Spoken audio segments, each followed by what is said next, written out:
Que Dieu nous bénisse. Shalom, shalom, shalom. Shalom. Shalom. Je vous salue tous au nom de Jésus-Christ et je bénis le Seigneur pour ce moment qu'il nous accorde dans sa présence. Béni soit l'Éternel des armées. J'espère que vous allez tous bien par la grâce de Dieu. Bienvenue à ce kit d'enseignement où nous sommes en train de voir ensemble, d'étudier la pensée de Dieu sur la sacrificature de Elohim. Ce soir, j'aimerais que nous puissions réfléchir ensemble dans la pratique. Comment c'est fait, comment c'est possible de vivre sa vie et de servir Dieu. Parce que là, il y a comme deux dimensions de vie.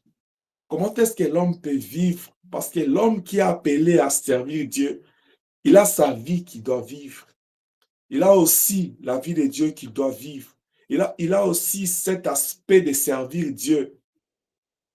Comment est-ce que ça se passe? Nous sommes dans le livre de Néhémie. Néhémie, c'est le livre qui m'inspire ce soir et qui me permettra de conclure sur cet enseignement sur la sacrificature d'Élohim. Parce qu'en méditant ce livre, je trouvais que c'est un type de sacrificateur selon l'ordre de Melchisedec qui pourra bien nous inspirer à tirer de bonnes conclusions dans notre parcours sur la sacrificature de Dieu vivant. Ce soir, nous allons juste lire le chapitre 4 à partir du verset 14. Néhémie, chapitre 4. On peut commencer le verset 13. La Bible dit: c'est pourquoi j'ai placé dans les enfoncements derrière la muraille et sur des terrains secs les peuples par famille, tous avec leur épée et leur lance et leur arc. Si c'est ta Bible, souligne: j'ai placé derrière la muraille et sur les terrains secs les peuples par famille, tous avec leur épée, leur lance et leur arc. J'ai regardé et m'étant levé, j'ai dit aux grands et aux magistrats et au reste du peuple: ne les craignez pas. Souvenez-vous du Seigneur, grand et redoutable. Si c'est ta Bible, souligne-moi: souviens-toi du Seigneur, grand et redoutable. Combattez pour vos frères, pour vos fils et pour vos filles, pour vos femmes et pour vos maisons. Lorsque nos ennemis apprirent que nous étions avertis, Dieu anéantit leurs projets et nous retournâmes tous à la muraille, chacun à son ouvrage. Souligne-moi: chacun à son ouvrage. Depuis ces jours, la moitié de mes serviteurs travaillaient et l'autre moitié était armée de lances, de boucliers, d'arcs, de cuirasses. Les chefs étaient derrière toute la maison de Juda. Ceux qui bâtissaient la muraille, ceux qui portaient ou chargeaient les fardeaux, travaillaient d'une main et tenaient une arme de l'autre. Soulignez-moi cette phrase: travaillaient d'une main et tenaient l'arme et tenaient une arme de l'autre. Chacun d'eux, en travaillant, avait son épée ceint autour des reins. Celui qui sonnait de la trompette se tenait près de moi. J'ai dit aux grands, aux magistrats et au reste du peuple: l'ouvrage est considérable et étendu. Voici les termes de notre enseignement de ce soir. L'ouvrage est considérable et étendu. Nous sommes dispersés sur la muraille, éloignés les uns des autres. Au son de la trompette, rassemblez-vous auprès de nous, vers les lieux d'où vous l'entendrez. Notre Dieu combattra pour nous. C'est ainsi que nous poursuivions l'ouvrage, la moitié d'entre nous la lance à la main, depuis le lever de l'aurore jusqu'à l'apparition des étoiles. Dans ce même temps, j'ai dit encore au peuple que chacun passe la nuit dans Jérusalem avec son serviteur, faisant la garde pendant la nuit, travaillant pendant les jours. Et nous ne quittons point nos vêtements, ni moi, ni mes frères, ni mes serviteurs, ni les hommes de garde qui me suivaient. Chacun avait ses armes et de l'eau. Parole du Seigneur. Dieu de grâce, laisse que tu tires gloire dans cette réunion de ce soir, parce que tu es le maître. Règne au milieu de nous et que ce moment soit conduit par ton esprit, car il est écrit, quand le Saint-Esprit viendra, il nous rappellera tout ce que nous avons dit et nous enseignera de nouvelles choses. Ainsi que nous puissions disparaître, que toi tu apparaisses. Que cette œuvre soit prise par le feu du Saint-Esprit et que ta parole nous sanctifie. Au nom de Jésus-Christ, nous avons ainsi prié. Amen. Encore une fois, béni soit l'Éternel pour ce soir et bienvenue à ce qui d'enseignement. Comme toujours, je suis dans la joie de me tenir au devant de vous et de vous parler de la part de ces dieux. L'ouvrage est considérable et étendu. Nous étions en train de dire au début de cet enseignement, quand on nous avait donné la parole, que ce soir, nous voulons réfléchir sur un fait qui est vrai. Comment est-ce que nous devons vivre notre vie et vivre la spiritualité? Comment est-ce que nous devons vivre notre vie et servir Dieu au même moment? Est-ce que c'est facile? Est-ce que c'est possible? Néhémie nous répond ce soir, il dit, l'ouvrage est considérable. Bien aimé, l'ouvrage, c'est une action de travailler. Une action, c'est le fait de se mettre en action pour réaliser une œuvre. Et nous voulons dire ici, la vie d'un homme. Chacun de nous doit considérer sa vie comme une œuvre que tu es en train de réaliser. Est-ce que je parle à quelqu'un? La vie de l'homme, il faut que tu comprennes que ta vie, c'est une œuvre que tu es en train de réaliser. Et que tu es comme un sculpteur, tu es comme un potier. Et que ta vie, c'est comme l'argile. Là, je suis en train de dire à quelqu'un, ta vie ne prendra la forme que toi-même tu vas la donner. Est-ce que quelqu'un m'entend? Toi qui m'entends, ton futur, ton lendemain, ton avenir dépend de ce que toi tu vas donner comme forme. La Bible dit même le monde au commencement était informe. Le Créateur a donné la forme à ce monde. Il a dit que la lumière soit et la lumière fit. Et le psaume est en train de nous dire, David dit, pourtant nous sommes des dieux, nous mourons comme des humains. En tant que Dieu, parce que la Bible dit dans Jean chapitre 1 verset 12, à tout celui qui a cru en son nom, à celui qui l'a réussi, Dieu lui a donné le pouvoir de devenir enfant de Dieu. Étant enfant de Dieu, nous sommes héritiers de Dieu. Le premier héritage que nous héritons de Dieu, c'est sa divinité, c'est sa sainteté, c'est sa nature de Dieu. Et en tant que des dieux, nous avons une œuvre à réaliser, c'est notre demain, c'est notre futur, c'est notre vie. Est-ce que je parle à quelqu'un? Alors, la question serait ce soir de savoir quelle est l'importance que toi tu donnes à ta vie.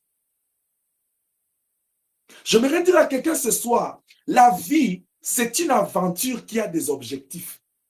Quelqu'un dit, mais papa, comment je peux prendre ma vie comme une aventure? Oui, il y a une différence entre une aventure et une aventure qui a des objectifs. Je te dis que la vie, c'est une aventure qui a des objectifs. Parce que tu te lèves, tu rêves ce que tu seras demain.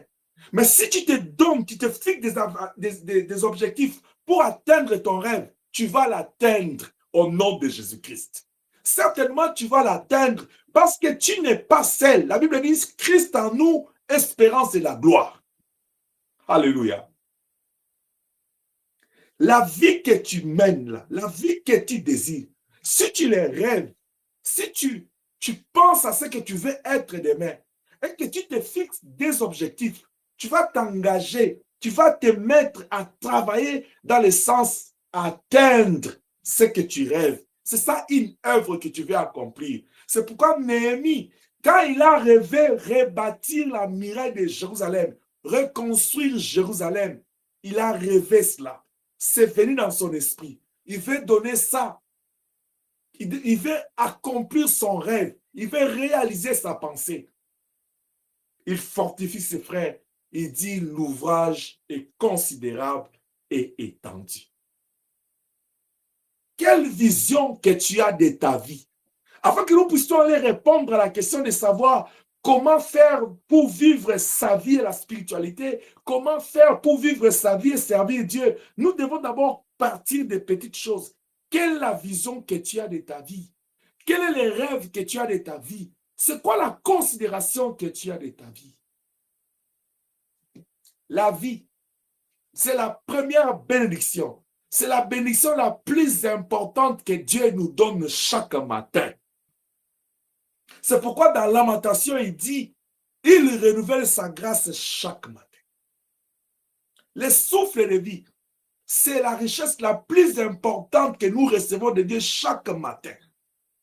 C'est pourquoi la Bible dit, il y a de l'espérance pour ceux qui vivent. Tant que tu vis, tu dois comprendre que celui qui t'a donné la vie, celui qui t'a renouvelé le souffle de vie, il l'a fait avec un but. C'est-à-dire, il a un plan, il a un projet avec toi. Il dit au diable, tu veux quoi? Il dit, les Job là que tu es fier de lui parce qu'il est fidèle. Tu penses qu'il est vraiment, vraiment fidèle? Non. Il est juste attaché au bien que tu lui as donné. Le Seigneur lui a dit, va, touche à tout, sauf à son âme. Pourquoi Dieu n'a pas voulu qu'on puisse porter atteinte à la vie, à l'âme de Job? Parce que Dieu avait encore un plan avec lui. Parce que le Seigneur savait qu'il a fallu que Job confesse publiquement que mon Rédempteur est vivant, il s'élèvera le dernier. Il a fallu que cette parole soit confessée et que cette parole soit vécue par Job et que nous puissions hériter de la foi de Job aujourd'hui pour que quand les choses ne marchent pas dans notre vie, que nous puissions dire non, celui qui a été avec Job, il est le même. Il n'a pas changé. Celui qui a été avec Daniel dans la fosse au lion, il est le même. Il n'a pas changé.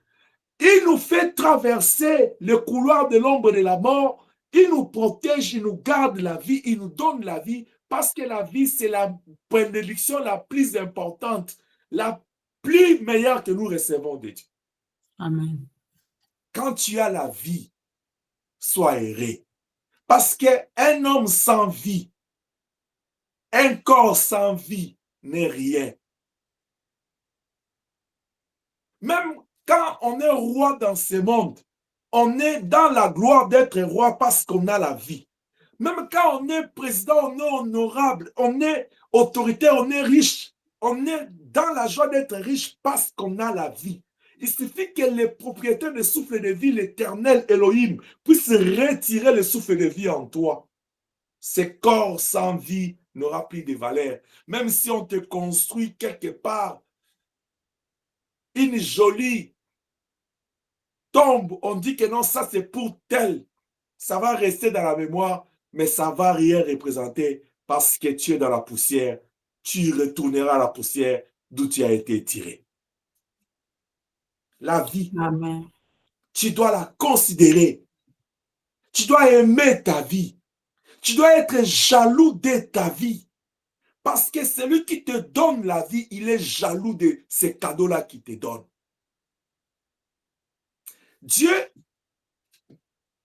a tant aimé le monde, Dieu a tant aimé l'homme, parce qu'il a dit, faisons l'homme à notre image. Il se rassure de lui accorder ce qui est important pour lui, c'est le souffle de vie.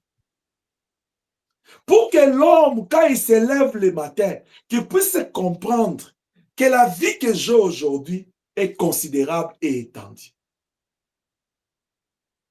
J'aimerais que tu puisses sortir de cet enseignement ce soir en valorisant ta vie, en considérant ta vie, en tenant l'importance de ta vie, parce que c'est quelque chose de très, très important que Elohim t'a donné. C'est considérable pour Dieu de te donner le souffle de vie.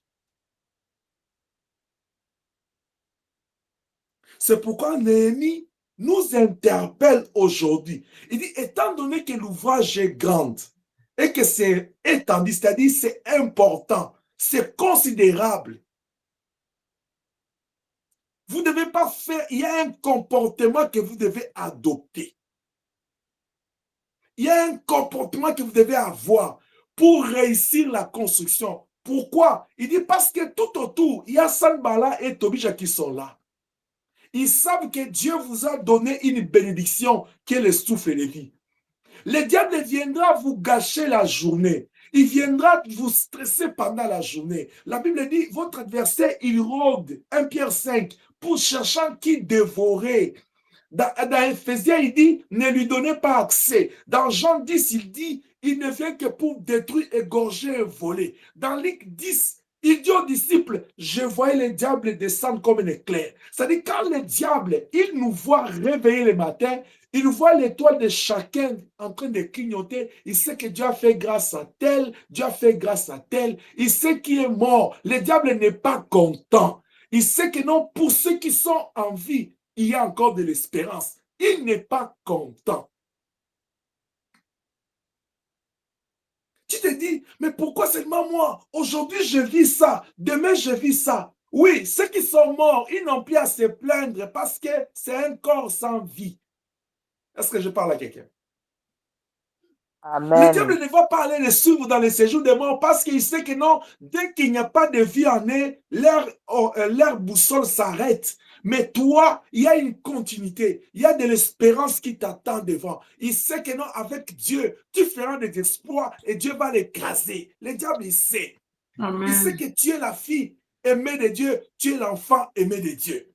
Alors quand il voit ton étoile se lever, il dit, mais on a fait tout pour que tel ne se réveille pas. Mais comment il est arrivé qu'il s'est réveillé? On avait signé que cette nuit, il va mourir. Tu as déjà appris, beaucoup sont allés dormir, vous êtes parlé même, vous avez rigolé, vous avez même planifié. Ils ont fait des plans, il dit le matin, non, c'est dans son sommeil qu'il est parti. Les gens ils disent, non, c'est pas normal. C'est pas normal. Comment il peut mourir comme ça? Comment il peut mourir comme ça? Comment il peut aller comme ça? Mais quand toi, tu te réveilles le matin, le diable dit, mais qui est là? Il s'est réveillé comment? On dit, Alléluia. Je me suis réveillé parce que celui qui me garde, il ne dort pas, il ne somnole pas. Celui qui appuie sur l'interrupteur de la journée, c'est mon papa. Celui qui bénit, c'est mon Yahweh. Je me dors en lui, je me réveille, lui ne dort pas. Maintenant que je suis debout, parce qu'il m'a donné ce qui est important, je dois considérer ma vie. C'est pourquoi, bien-aimé dans le Seigneur, la première des choses, quand tu te réveilles, pousse tes cris de joie, acclame le Seigneur, sois en mouvement et sois content. Non, non, ne te réveille pas, tu commences déjà à te plaindre. Il y a des gens qui suivent leur journée, déjà très tôt le matin, tu te réveilles, tu es déjà en colère, tu commences à te lamenter, tu commences à te plaindre. Non, non, la première des choses, quand tu te réveilles, si tu es chez toi à la maison, regarde à gauche, regarde à droite. Vous êtes tous réveillés, bénissez le Seigneur. Parce que c'est gratuit, c'est par sa grâce qui vous a renouvelé sa bonté. Bénissez le Seigneur. Dites seulement que Seigneur, tu es bon, Dieu est amour. Merci Seigneur Jésus-Christ. De tout ton cœur, dis-le. N'oublie jamais. La Bible dit, oh mon âme, nous l'Éternel, n'oublie aucun de ses bienfaits. Le premier bienfait de la journée de l'homme, c'est le souffle de vie que Dieu te donne. Sans le souffle de vie, tu ne peux pas vivre parce que c'est le souffle de vie qui exprime la vie. Et la vie de l'homme, c'est une chose qui est considérable. Que Dieu nous bénisse.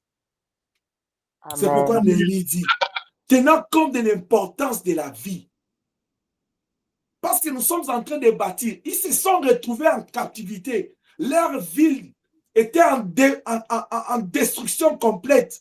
Tu ne pouvais pas rentrer là-bas, vivre comment en Juda? Tu vas vivre comment? Il n'y a pas de muraille qui fait la protection de la ville. Il n'y a pas de maisons détruites. Les temples étaient détruits. Il n'y avait plus de vie là-bas. Il dit non, non, nous devons construire. Je suis en train de dire à quelqu'un, même quand tu te retrouves, tu as perdu quelque chose. Ne perds pas espoir. Il y a de l'espérance pour ceux qui vivent. Ce que tu as perdu hier, Dieu te réveille aujourd'hui, te donne des souffles de vie pour que tu puisses les récupérer. Parce que Dieu, il dit, il va te restituer les années dont on dévorait les sauterelles. Même la pluie de l'arrière-saison, il va te les restituer. Est-ce que je parle à quelqu'un? Amen. Il va te les restituer. Bon, c'est eux qui ont détruit ces villes. Mais nous allons rebâtir ça. Pourquoi nous devons rebâtir Jérusalem? Nous devons bâtir Juda. Il dit, chez nous, c'est chez nous. Ici, nous sommes en déportation. Nous sommes des étrangers. Nous devons bâtir pour aller vivre en paix chez nous. Nous devons reconstruire la muraille. Nous devons aller reconstruire les temples. Vous voyez, ils étaient en train de faire des reconstructions de la ville, de leur ville, pour qu'ils puissent aller vivre là-bas. Et dans la reconstruction, là, la muraille, c'était le symbole de la ville, mais les temples, c'était le symbole de la spiritualité. Ils ne voulaient pas seulement reconstruire la muraille et les maisons pour qu'ils puissent aller faire leur champ, leur élevage, vivre. Non, ils ont reconstruit aussi les temples. C'est-à-dire, ils voyaient des vies. C'est pourquoi nous disons que ta vie est une œuvre considérable. Dans ta vie, quand le Seigneur te réveille le matin, quand tu regardes à gauche, suis-moi bien, tu vois ta vie spirituelle. Quand tu regardes à gauche, tu vois ta vie physique, à droite, tu vois ta vie spirituelle. Tu ne peux pas dire, je vais couper cette partie, je vais laisser ça. Je vais d'abord vivre cette partie. Non. Tu ne peux pas dire, je vais couper la partie spirituelle, je vais laisser ça, je vais vivre. Non. Étant donné que ce sont deux dimensions, le spirituel et le physique en toi, la première des choses que je vais te dire ce soir, le spirituel et le physique sont faits pour rester ensemble, fusionnés. Ça doit marcher ensemble, ça doit être vécu ensemble, ça doit être géré ensemble dans ta vie. Est-ce que je parle à quelqu'un? Amen. Le spirituel et le physique, ils sont deux dimensions en toi. Voilà pourquoi ta vie est considérable. Ta vie est considérable, c'est important, c'est étendu parce qu'en toi, il y a deux dimensions. Il y a la dimension spirituelle et la dimension physique. Il y a la dimension de l'esprit et la dimension de la vie ici. Que tu dois vivre au même moment. Tu ne peux pas les séparer. Tu dois aimer, sur le plan physique, tu dois aimer ce que tu es, ce que tu fais, ce que tu gagnes pour ton bien-être. Tu dois t'appliquer à le faire. Si tu es en train d'étudier, si tu es en train de travailler, tu dois aimer ce que tu fais comme travail, comme étude. Et tu dois t'appliquer à ça. Parce que c'est ta vie, c'est une partie de ta vie. La vie de l'homme est composée du spirituel et du physique. Est-ce que je parle à quelqu'un? Amen. Et ces deux dimensions sont appelées à vivre ensemble, à travailler ensemble, être fusionnés. Ne sépare pas les choses. Ne sépare pas. Voilà pourquoi dans Apocalypse 3:20, il dit, je me tiens à la porte et je frappe. Si quelqu'un entend ma voix et ouvre, il dit quoi? J'entrerai. C'est le spirituel qui vient entrer dans le physique. Quand il entre là, ils sont ensemble maintenant. Il dit, je souperai avec lui, lui avec moi. Quand Dieu entre, c'est le spirituel de Dieu qui vient en toi. Il vient rejoindre ses corps pour lesquels il avait dit dans Genèse 3:9, il dit, jusqu'à ce que ça va retourner à la poussière. Malgré que ce corps est destiné à retourner à la poussière, lui, Dieu, en venant vers nous, le spirituel, la divinité vient rejoindre ses corps physiques, vient rejoindre notre vie physique pour que nous puissions vivre ensemble. Gloire soit rendue à Dieu. Amen. Il dit à Zachée, il dit, à toi de descendre, car aujourd'hui, le salut va entrer dans ta maison. C'est-à-dire la divinité, la spiritualité de Dieu va entrer. À partir d'aujourd'hui, tu ne vas plus commencer à vivre seulement le physique. Ta vie sera considérable parce que le spirituel te rejoint. Tu es pas n'importe qui, toi qui m'entends ce soir. Toi qui es enfant de Dieu, toi qui es serviteur, servant de Dieu, parce que tu es sacrificateur selon l'ordre de Melchisedec. Tu as accédé à la sacrificature de Elohim. Le spirituel de Dieu habite en toi. Et tu ne peux pas séparer ta vie physique et ta vie spirituelle. Est-ce que je parle à quelqu'un? Amen. Mais au contraire, tu dois aimer ta vie physique, c'est-à-dire ce que tu fais pour ton bien-être, pour ta santé, pour ton pain. Si tu travailles, si tu es en train de faire ta propre entreprise ou tu travailles chez une autre personne, ou si tu es à l'école, tu dois comprendre que ce que je fais ici, c'est pour mon bien-être physique. Je dois aimer ça et je dois m'appliquer. C'est pourquoi vous voyez même dans les domaines du travail, on te pose toujours la question, on dit, est-ce que tu aimes ce que tu fais? Bien, mais si tu veux vivre ton bien-être paisible, fais ce que tu aimes. C'est-à-dire, ce que tu fais là pour gagner ton pain. Ne va pas travailler puisque tu dis, ah, là-bas on paye beaucoup. C'est ça que beaucoup de gens ils font. Ils vont, ils disent, regarde, ah, ce dernier temps là-bas on paye beaucoup. Oui, tu peux avoir raison. Parce que toi, tu es en train de travailler en termes de dépenses, en termes de ce que tu veux. Mais je vais te dire, le plus grand secret dans la carrière, c'est que tu te retrouves en train de faire ce que tu aimes. Ça, c'est le premier secret dans la carrière professionnelle. C'est retrouver en train de faire ce que tu aimes. C'est-à-dire, ce que tu travailles là, dans les domaines dans lesquels tu es, ça doit être un domaine que tu aimes. Ne va pas dans quelque chose parce que l'argent. C'est cela où le monde est rendu. Même quand je parle à quelqu'un, il t'entend dire, ah, pasteur, l'argent, les factures. Oui, c'est là où beaucoup de gens sont partis. Vous savez les conséquences? Les gens, ils sont là-bas pour aller chercher l'argent. Maintenant, quand quelqu'un est en train de faire ce qu'il aime, ce qu'il veut, le poids de son travail sera moins sur ses épaules parce qu'il a le plaisir dans ce qu'il fait. Est-ce que je parle à quelqu'un? Il a le plaisir dans ce qu'il fait. Il aura moins de stress, moins de pression. Mais quand c'est l'argent là, tu auras la pression de ça. C'est pourquoi vous voyez beaucoup de gens, ils tombent dans les problèmes de maladie de travail. Il y a même un syndrome qu'on appelle burn-out. Beaucoup de gens, ils ne savent pas ça, les stress liés au travail. Il y a beaucoup de gens, ils sont dans ça parce que tu es dans ça, c'est toi qui prends ça, c'est toi qui prends ça, c'est toi qui prends ça. Donc tu es là, toujours dans la quête de l'argent. Si tu es là, mon fils, ma fille, si tu trouves un travail parce que c'est de l'argent, que la cupidité te quitte au nom de Jésus-Christ. Au nom de Jésus. Que la cupidité te laisse. Parce que tu dois aimer ce que tu fais. L'amour de son travail va te conduire dans l'honnêteté et dans la conscience professionnelle parce que tu aimes ce que tu fais. Mais vous allez voir aujourd'hui, beaucoup de gens, l'honnêteté est déjà enterrée dans leur vie. La conscience professionnelle enterrée, même bétonnée. On a même fait la tombe, on a même déjà placé des, comment vous appelez ça? Des pierres tombales sur la conscience et l'honnêteté professionnelle. Pourquoi? Parce que, posez la question à la personne, tu te retrouves là-bas comment? Il dit, ah, tu as entendu, au nom là, c'est derrière ton paye, ça paye bien. Va là-bas. Va.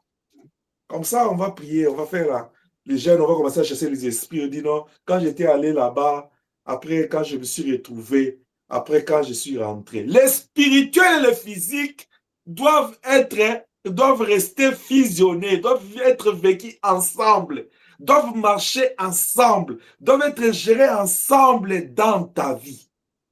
Tu ne dois pas les séparer. Au même moment que tu travailles pour ton pain physique, tu dois aussi travailler pour ton âme. 3 Jean, verset 2, il dit quoi? Il dit, j'aime que tu prospères en tous égards et que tu sois en bonne santé, comme prospère l'état de ton âme. Nous sommes, Église du Seigneur, nous sommes beaucoup plus aujourd'hui plongés à chercher les pains.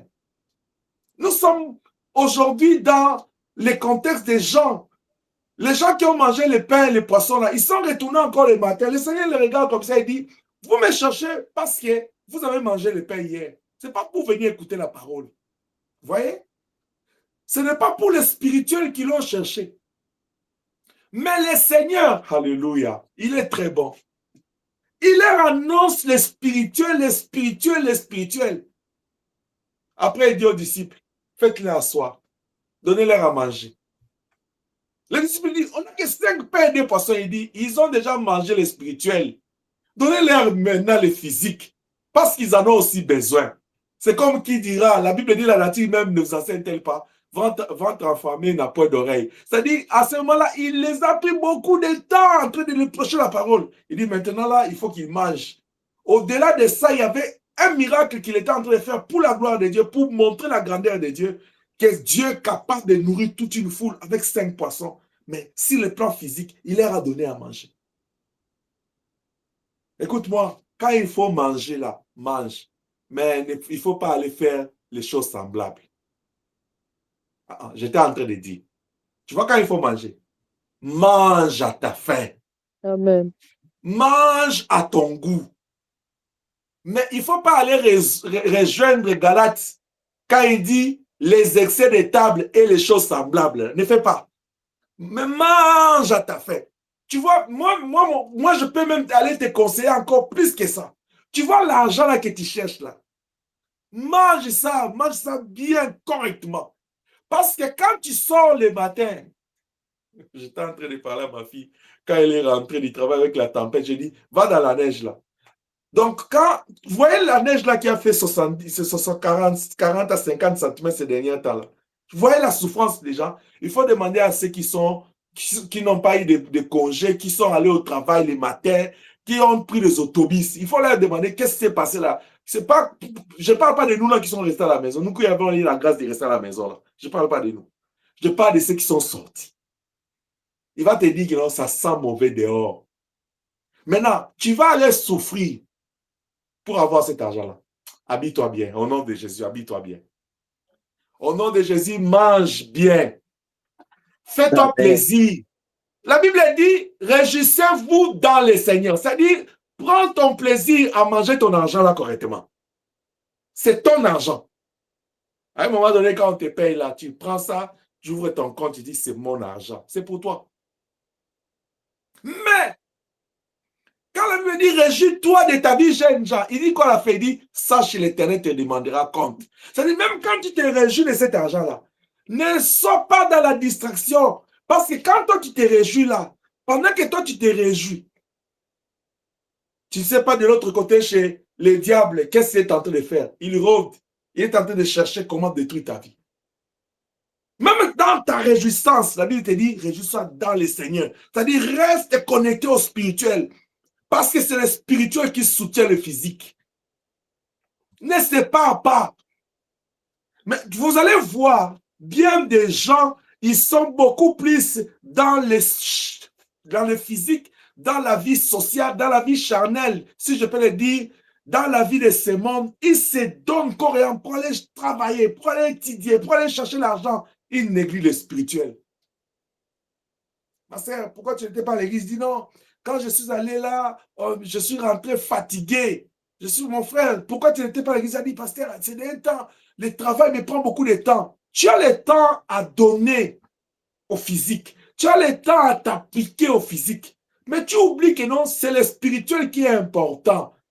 Il dit à ce peuple, il dit, travaillez pour la nourriture qui ne périt pas. La nourriture là, c'est le spirituel. Ne néglige pas le spirituel, bien-aimé. Parce que c'est le spirituel qui fait la force du physique. Tu vois le travail là que tu es en train de travailler. Là où tu vas aller chercher l'argent. Là où tu vas étudier. Tout ce que tu fais pour ton bien-être physique. C'est le spirituel qui le sécurise. Parce que les diables, Néhémie leur a dit, vous voyez la construction faite là. Vous pouvez voir, vous avez des niveaux, vous avez la bitine, tout, les briques pour construire. Vous voyez même que c'est joli, la muraille. Ça monte, le travail avance. Mais Sanballat et Tobija sont là, ils sont furieux. Ils sont en train de chercher comment détruire cette œuvre. Alors, gardez l'arme avec vous. L'arme ici, c'est ça le symbole du spirituel. Alléluia. Amen. Parce que Éphésiens nous dit, nous n'avons pas à combattre contre la chair et le sang. Si ils avaient des armes physiques, nous, notre combat, il est spirituel. Notre combat est spirituel, bien-aimé. Et nous avons la grâce. Et ils étaient à un seul endroit en train de faire leur travail. Et ils savaient que non, leur ennemi est là. Mais nous avons la grâce d'être avec Dieu partout. Et nous, notre combat, nous, partout où nous allons. Tu vas au travail, le combat est avec toi. Tu vas à l'école, le combat est avec toi. Tu rentres chez toi, le combat. Parce que le diable, il est là tout autour, il rôde. Et tu as tout intérêt à avoir l'arme, avoir le spirituel avec toi en tout moment. Est-ce que je suis en train de parler à quelqu'un? Amen. Ne néglige pas le spirituel. Ne sépare pas le spirituel avec la vie physique. Mais au contraire, laisse que le spirituel absorbe ta vie spirituelle et physique. Que le spirituel prenne le contrôle de ta vie physique. Que le spirituel soit au-dessus de ta vie physique. Parce que c'est le spirituel qui soutient le physique. Amen. C'est pourquoi Jean il dit, je souhaite que tu sois en bonne santé, que tu prospères en tous égards, comme prospère l'état de ton âme. C'est-à-dire, ça va dépendre de ta spiritualité. Et tu verras toi-même, tu verras, regarde dans ta vie. Quand tu es debout dans la prière, les choses marchent. Mais, tu vas dire, il y a une chose qui est vraie. Quand tu es debout dans la prière, les choses marchent. Mais tu vois aussi, le combat peut venir. Mais la Bible dit, les malheurs atteignent souvent les justes. Mais,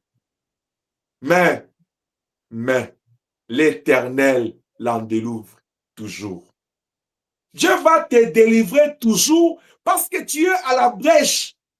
Voilà pourquoi il vient dans Luc 22, il est trouve au verset 46, endormi. Il dit, pourquoi dormez-vous? Réveillez-vous, veillez, priez, afin que vous ne tombez pas en tentation. Je suis en train de dire à quelqu'un, tu vois, quand tu vis ta vie spirituelle, quand tu as une vie spirituelle active, productive, cela aura des effets sur ta vie physique.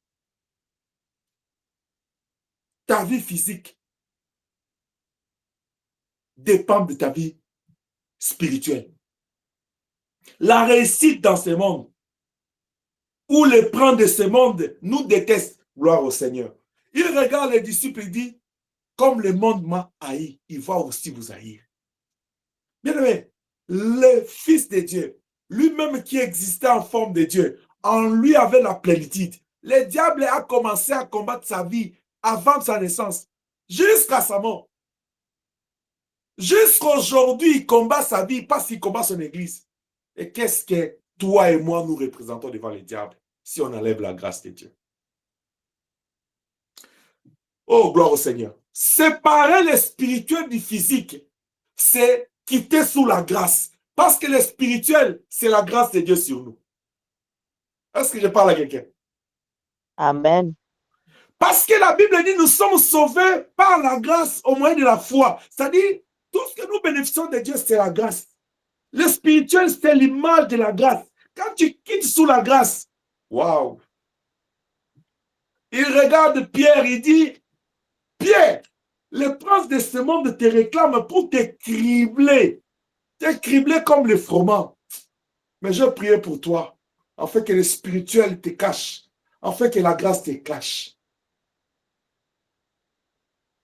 Je ne sais pas si Pierre avait compris ça. Mais il faut encore revenir bien Pierre, même laissant. Il dit à Pierre, qu'est-ce qu'il y a? Non, moi, je vais. Il dit à Pierre, il dit, avant que les coqs ne chantent 3 fois, tu vas me nier. Première fois, Pierre a dit, je ne les connais pas. Deuxième, 3, il est où? Il entend les coqs chanter. Il dit, ah, il avait dit. Oui, il avait dit, Pierre, qu'avant que les coqs ne chantent 3 fois, tu vas les nier. Mais il avait aussi dit, veillez et priez, afin que vous ne tombez pas en tentation. Tu n'avais pas entendu ça. Et tu t'es détaché du spirituel parce que tu t'es dit que le corps était fatigué, je devais dormir. C'est ce que nous faisons beaucoup. Quand tu sens que le corps est fatigué là, tu fais une prière de 10 mouvements. Dieu merci parce que tu m'as gardé, la journée est finie, je recommande la nuit entre tes mains au nom de Jésus. Amen. 10 mouvements de prière, tu dors.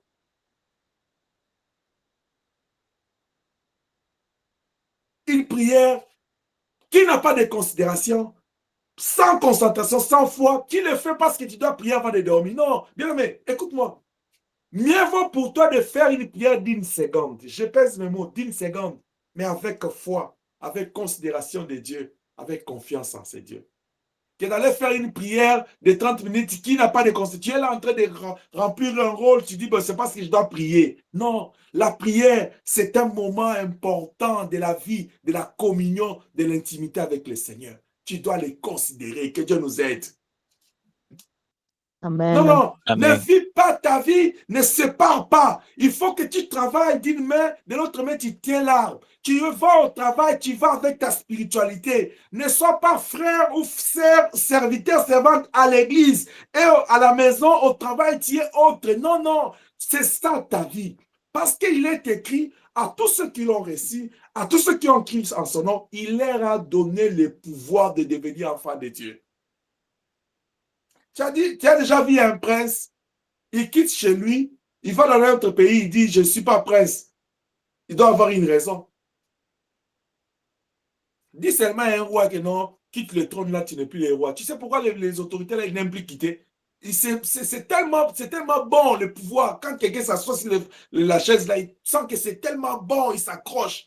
C'est ça le problème. Mais toi, on te donne le pouvoir de devenir enfant de Dieu. Tu ne réalises pas la grandeur de don de Dieu, de la grâce de Dieu dans ta vie. Tu négliges la spiritualité. Tu penses que non, c'est le pain de ce monde. La Bible dit, la chair ne sert à rien. La chair qu'ici, que tu vois, ne sert à rien. Tu vas les nourrir, tu vas les vêtir, et après, ça va retourner à la poussière. Quel sera le sort de ton âme?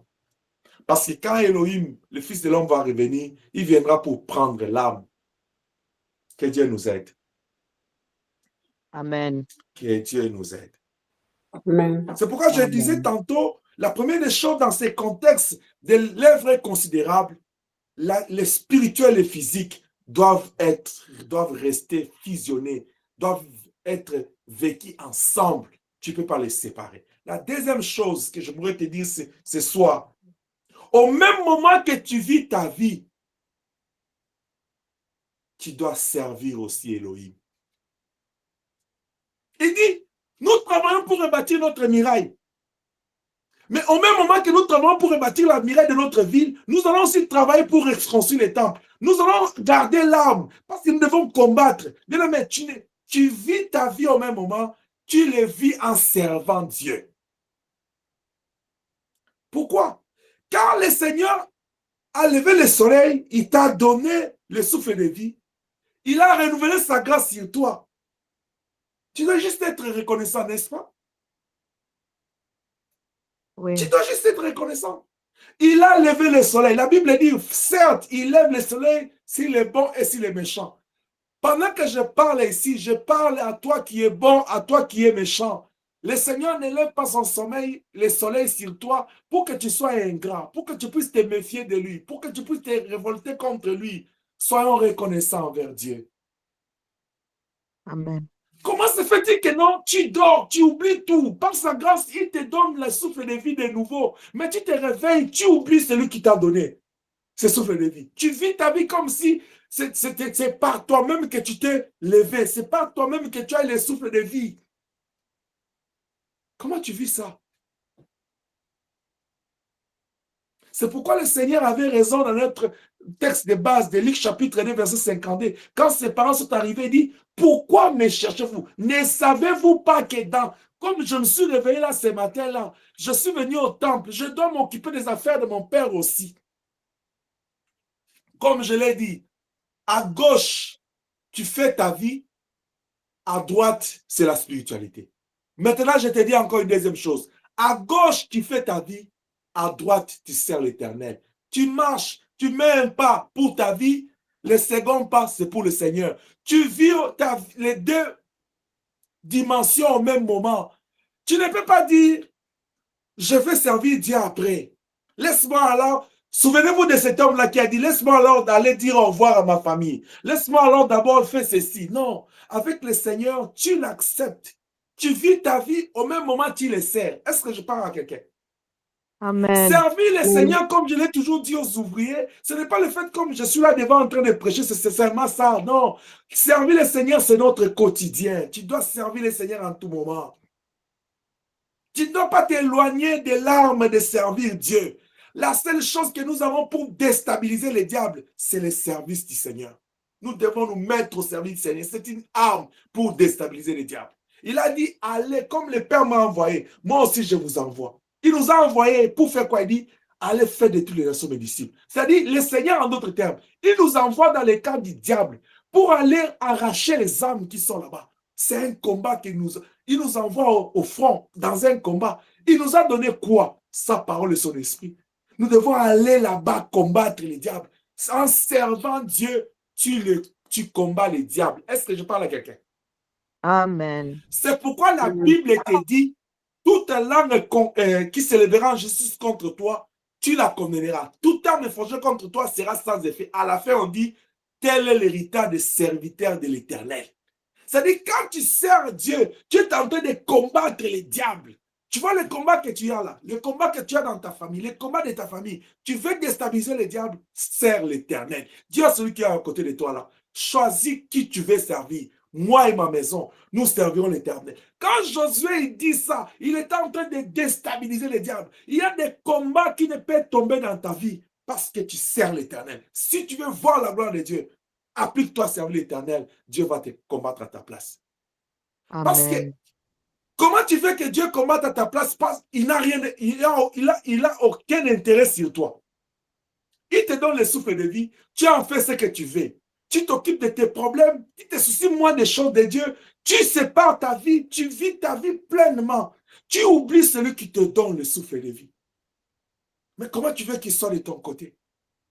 Il dit, souvenez-vous, quand il devait faire la répartition des territoires à Canaan, les Lévites, est-ce qu'ils ont eu la part? Il dit non, il dit, pour les Lévites, leur part, c'est moi. Comme il est bon d'être serviteur de Dieu. Comme je vous ai dit, quel privilège d'être serviteur dans l'ordre de Melchisedec. Dieu paye bien. Est-ce que je parle à quelqu'un? S'il y a des boss, le Seigneur paye bien. Amen. Ma prière, que cette année, que tu comprennes la dimension dans laquelle Elohim veut que tu te plonges, c'est en les servant. C'est en servant Dieu qu'il va combattre pour toi. C'est en servant Dieu, il va bénir ton père et ton nom. C'est en servant Dieu, il va éloigner la maladie au milieu de toi. Sers l'Éternel. Au même moment, tu travailles pour ta vie. Au même moment, tu les sers. C'est plus facile. Il dit, les saints, vous recevez une puissance. Le Saint-Esprit surviendra sur vous. Vous serez mes témoins. Il dit où? Il dit en Jérusalem. Au même moment, tu vis dans ta maison. Tu vis avec ta famille. Sers l'Éternel. Parle de Jésus dans ta famille. Il dit en Judée. Tu sors de ta maison. Un pas dehors de ta maison. Parle de Jésus. Sers Jésus. Tu vas à Samarie. Vas-y. Parle de Jésus jusqu'aux extrémités de la terre. Sers l'Éternel. C'est comme ça qu'en avançant, tu vas servir l'Éternel. Tu vis ta vie tout en servant l'Éternel, parce que ta vie, c'est une œuvre, un ouvrage considérable. Bien-aimés, nous devons, au même moment que nous vivons, nous devons servir Elohim, parce que quand Dieu lève le soleil le matin, il nous donne que 24 heures. Il n'y a que 24 heures par jour. Et il n'y aura pas un autre moment que nous pouvons s'en servir pour servir Dieu. C'est seulement dans les 24 heures-là que Dieu doit s'y retrouver. Est-ce que je parle à quelqu'un? Amen. Aujourd'hui, c'est mercredi. Et c'est le mercredi d'aujourd'hui, là. Bientôt, ça va prendre fin à minuit. 23h59, là, c'est fini. C'est-à-dire, si tu ne l'as pas servi aujourd'hui, tu es beau pour rien. Il dit, serviteur infidèle, va dans le feu éternel. Il dit quoi? Cet arbre, il dit, le figuier ici occupe inutilement l'espace. Coupez-moi. Il te donne 24 heures. Qu'est-ce que tu fais de ces 24 heures? Vis. Si dans les temps de nos patriarches, ils devaient aller au temple pour prier, il dit non, il dit l'heure vient. Elle est déjà venue. Où les vrais adorateurs adorent le Père en esprit et en vérité. Pourquoi? Parce que nous, dans la dispensation de la grâce, notre vie s'appelle le temple d'Élohim. Nous marchons avec lui. Nous allons nous laver avec lui. Nous dormons avec lui pendant que lui ne dort pas. Nous allons au travail avec lui. Mais comment se fait-il que non? Tu dis, moi je ne suis pas seul, je suis avec Dieu. Mais tu es au travail, Dieu, là, à ce moment-là, tu ne vis pas la vie spirituelle. Tu ne sers pas Dieu là. Mais ton Dieu là, tu le fais dormir. Il est Dieu seulement quand toi tu es dans les temples. On dit prions, là tu pries. On dit ceci, là tu fais. Mais non, comme tu vis avec lui, tu te promènes avec lui, tu vas avec lui partout. Serre-les. Laisse que la dimension de Dieu abonde en toi. Que l'esprit de sacrificatif descend en toi. Pour que tu comprennes que non, tu n'es pas serviteur seulement à l'église. Tu n'es pas enfant de Dieu seulement à l'église. C'est en Jérusalem, en Judée, en Samarie, jusqu'aux extrémités de la terre. Nous n'avons que ces 24 heures par jour. Il n'y aura pas un autre moment que nous pouvons s'en servir pour servir l'Éternel. Il n'y en aura pas. Il n'y aura pas un autre moment où nous pouvons rendre service à Dieu pour être reconnaissants envers lui. C'est seulement dans les 24 heures-là que nous devons servir l'Éternel. La troisième chose, avant de conclure, que j'aimerais te dire ce soir. Vous voyez, il dit, tenez l'arme d'une main, de l'autre main, tenez, vous continuez le travail. C'est-à-dire, tu vis la spiritualité, tu vis ta vie normale au même moment. Tu vis ta vie normale, tu sers Dieu au même moment. Tu ne sais pas, parce que c'est ça ta vie. En pratique, cela paraît si facile.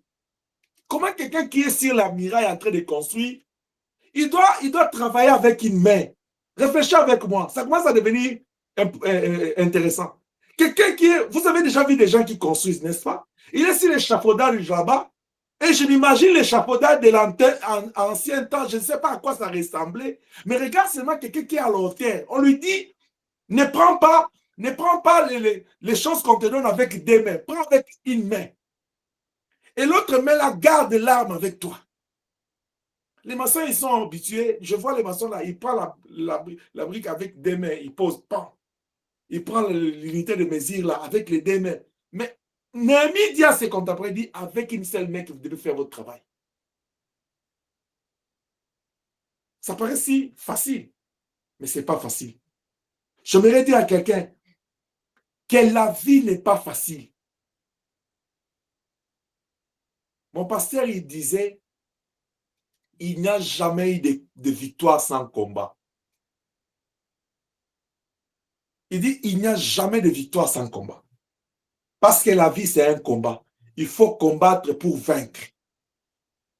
Ce n'est pas si facile, comme on le dit, que tu dois au même moment avancer avec le spirituel et le physique. Au même moment avancer avec ta vie et servir Dieu. Mais ça paraît comme ça difficile. Ça paraît si simple pour moi et pour toi. Mais ça peut être encore plus simple. À condition que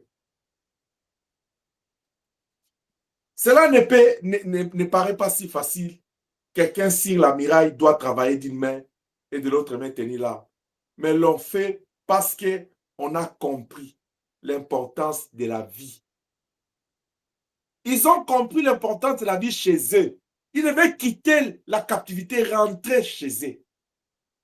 Je suis en train de dire à quelqu'un, nous sommes des passagers dans ce monde. Nous devons retourner chez nous. Jean 14 parle de chez nous. Il dit, dans la maison de mon père, il y a plusieurs demeures.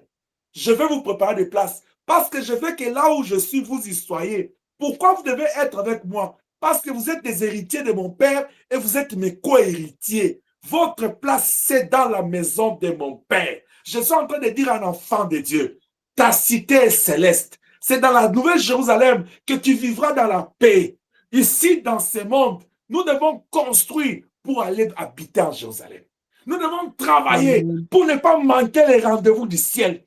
Ils devaient travailler pour quitter le pays de la captivité pour aller vivre paisiblement chez eux. Vaut mieux chez toi que chez les voisins. Est-ce que je parle à quelqu'un? Amen. Chez nous, c'est dans l'habitation de Dieu. C'est là que nous devons désirer être. Alors, si nous avons la pensée d'aller vivre avec le Seigneur dans sa gloire, ça sera facile parce que ça sera notre objectif. Je dis que la vie ici, c'est une aventure qui a des objectifs. C'est-à-dire, je vais me fixer des objectifs, même si je travaille, même si j'étudie, même si je vis, même si je veux l'argent. Mais au-delà de tout ça, la base de ma vie, ma relation avec le Seigneur, servir Dieu parce que je suis en train de préparer ma place dans la cité céleste. Je suis en train de travailler pour ma couronne dans sa gloire. Alors, pour ce faire, Écoute ce que Paul dit dans 2 Corinthiens. C'est là où nous allons nous arrêter ce soir. Chapitre 8, le verset 12. Il dit, la bonne volonté, quand elle existe, est agréable en raison de ce qu'elle peut avoir à sa disposition et non de ce qu'elle n'a pas. Quand tu comprends que ta cité est céleste et que tu as les rendez-vous avec Elohim dans sa gloire, que tu es un enfant de Dieu, tu es un serviteur de Dieu, et que la vie de ce monde n'est qu'un passage, n'est qu'un voyage que tu fais, tu es étranger dans ce monde, tu vas te donner le cœur, la volonté de te battre pour ta spiritualité, pour servir Dieu au même moment que tu vis dans ce monde. Le pasteur n'est pas venu te dire ce soir, ne va pas aller travailler, ne cherche pas les peines. Je ne te le dirai jamais comme ça, parce que la Bible dit, celui qui ne travaille pas ne mange pas. Tu dois travailler. Le pasteur ne va pas te dire, n'étudie pas. Je vais t'encourager à aller étudier, parce que moi, je veux que tu puisses atteindre. La Bible dit, mon serviteur montera, il se lèvera, il montera plus haut. Nous serons de la tête et non de la queue. Tu ne deviendras pas de la tête sans connaissance.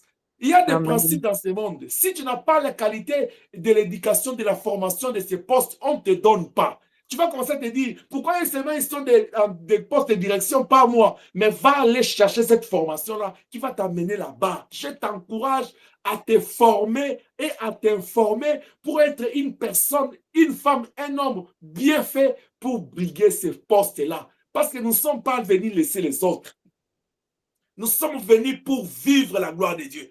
Tout ce qui est dans ce monde ici, c'est d'autres Dieu qui l'a créé.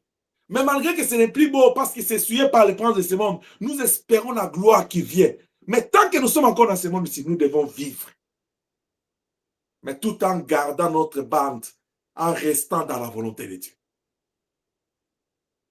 La volonté de servir Dieu, la volonté de vivre sa spiritualité, la volonté de réussir dans sa vie, la bonne volonté, ça dépend de toi.